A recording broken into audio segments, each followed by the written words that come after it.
Hi friends, I'm Abby and welcome back to my channel. Today I'm going to be talking about some anticipated releases for the next quarter, so July, August and September, and chatting through them. If you're interested in any other anticipated releases for 2022 or even 2021, then I will leave the playlist of these videos down below for you to check out. So I guess we'll just dive right in. I do 10 books per video. So starting off in July, on the 19th of July, The Daughter of Dr Moreau is coming out by Silvia Moreno Garcia. I have read Gods of Jade and Shadow by her, and I'm interested in reading a lot of her other works. All of her works sound slightly different. Like, it doesn't seem as though she seems to have the same style across all of her works, that they all seem to have slightly different themes or slightly different genres. This one is a reimagining of the island of Dr Moreau, set against the backdrop of 19th century Mexico, and you are following a young woman growing up in a distant and luxurious estate, the only daughter of either a genius or a madman. And then there is Montgomery Loughton, a melancholic overseer with a tragic past. The hybrids, the fruit of Dr Moreau's labour, destined to blindly obey their creator and remain in his shadows. And then all of them live in a perfectly balanced and static world, which is jolted by the abrupt arrival of Eduardo Lizalde, the charming and careless son of Dr Moreau's patron, who will unwittingly begin a dangerous chain reaction. So we shall see. It's both a dazzling historical novel and a daring science fiction journey. And I really like the cover. I love the pink with the green, and I think it's a very pretty cover. Okay, and then also in July, this time on the 26th of July, the Book of Gothel is coming up by Mary McMine, and I believe this is a debut, and this is a Rapunzel retelling, but from the perspective of the witch that puts Rapunzel in the tower, and sort of a reimagining based on her perspective and where she's coming from and why her actions are the way that they are. I mean, I love a fairy tale retelling. It's nice to see a different perspective and see a little bit from the villain's perspective and seeing why they would be a villain, why they would make those choices, and probably making them a bit more human as opposed to what they're just presented as in the original fairy tales.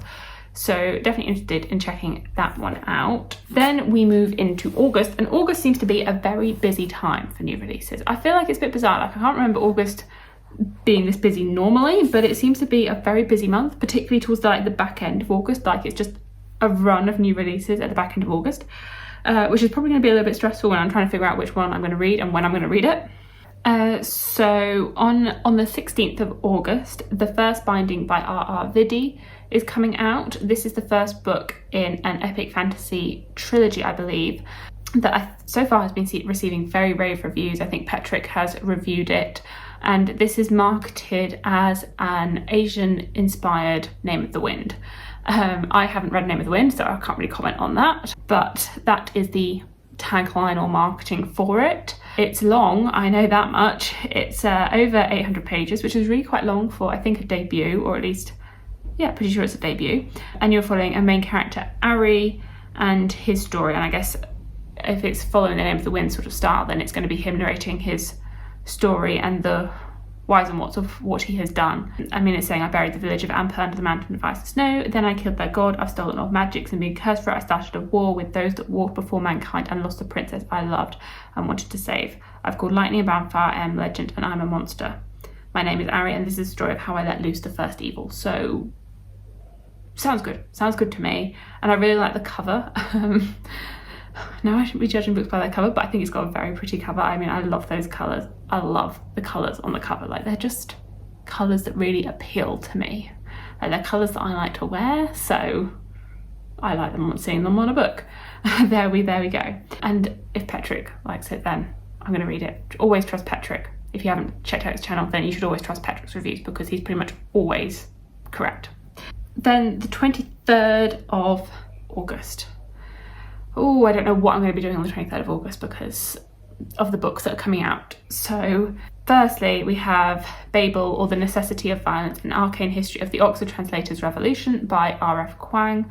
This is going to be her latest release. I have read all of the Poppy War trilogy and I really liked the Poppy War, but I wasn't a massive fan of the third book, The Burning God, which is why I'm nervous excited for this, but I do believe it's a standalone, so I don't have the fear of a series going downhill. And this is set in the 1800s in Oxford and London, and you are following a person, Robin Swift, orphaned by cholera in Canton, is brought to London by the mysterious Professor Lovell. There he trains for years in Latin, ancient Greek and Chinese, all in preparation for the Dale Hill role in Oxford University's prestigious Royal Institute of Translation, also known as Babel.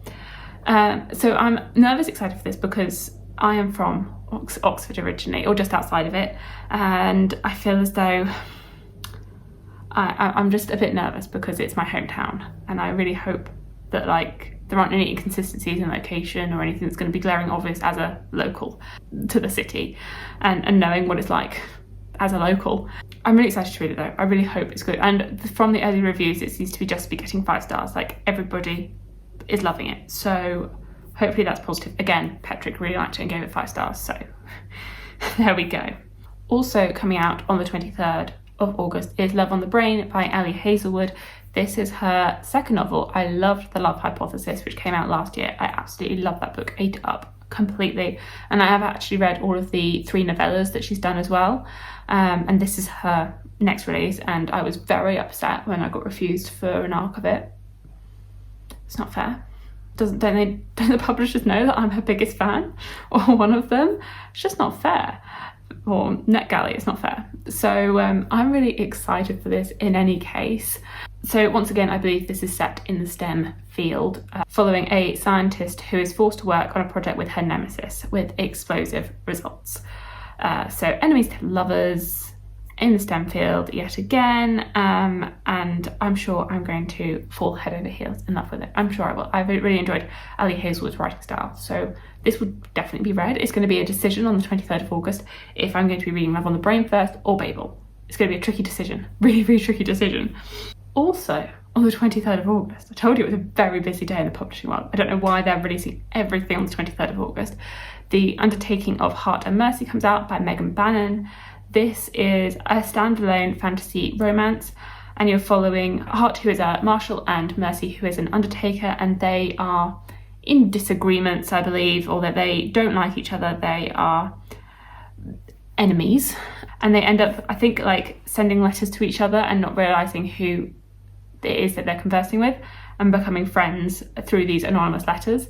And then I guess it's all going to be very dramatic when they find out exactly who the recipient of their letters is and realise that they've actually started falling in love.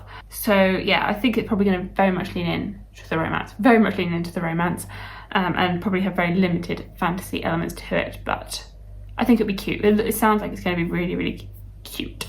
And then stepping away from the 23rd of August, we've got past that date now.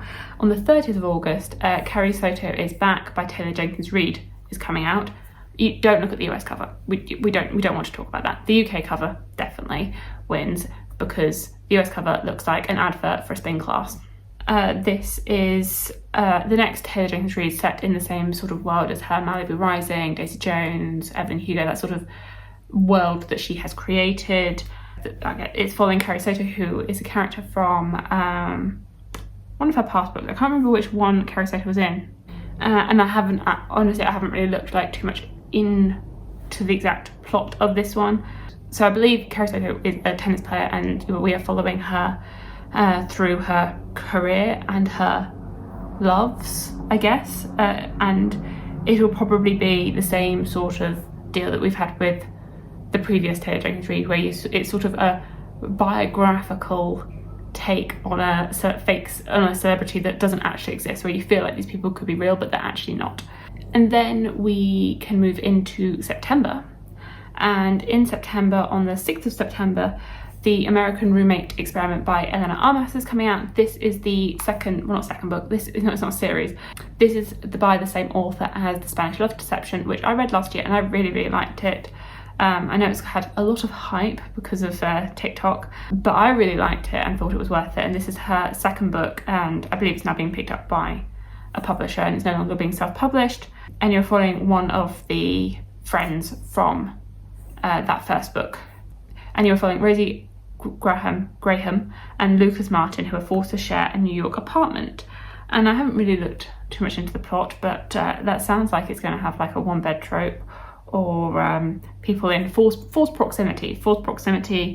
and it sounds like they get to go on some experimental dates meant to jumpstart her romantic inspiration.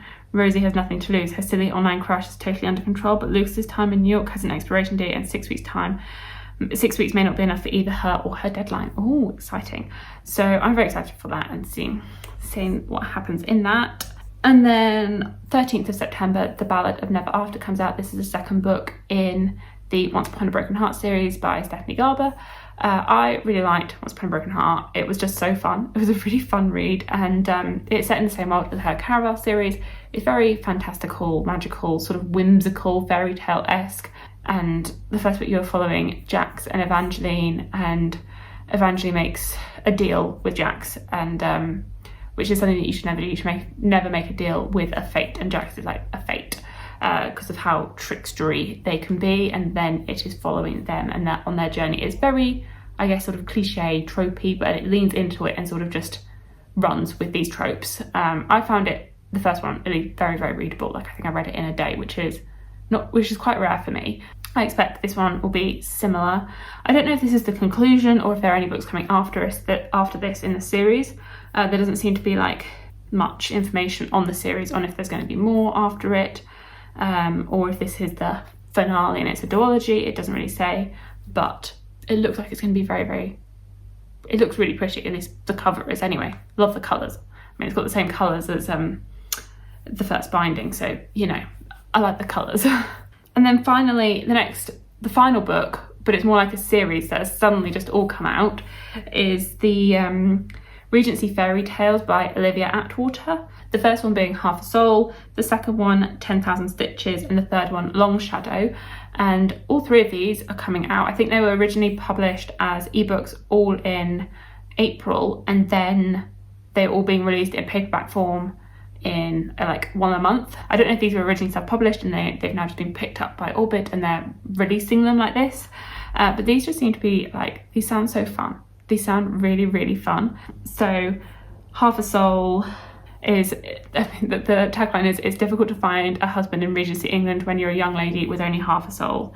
Bridgerton meets Howl's Moving Castle in this enchanting historical fantasy, where the only thing more meddlesome than fairies is a marriage-minded mother. And then the second one, 10,000 Stitches, is following someone who has acquired a fairy godfather who has no idea what he is doing. And I think it's a housemaid who has set her sights or is interested in a gentleman, but she knows that can't be because of the rules of society at the time. And she stumbles into the fairy realm where she meets someone who is going to help her. And the deal that she makes in return is that she will sew 10,000 stitches onto his favourite jacket. They sound just really cute and bizarre, but like fun. They sound fun. And then Long Shadow, I have is proper Regency ladies are not supposed to become magicians, but Miss Abigail Wilder is far from proper. Marriageable young ladies of London are dying mysteriously, and Abigail intends to discover why. So they just sound like cute, like historical romances with a fairy fantasy twist. And I think they're all quite short, so I feel like they're just going to be fun.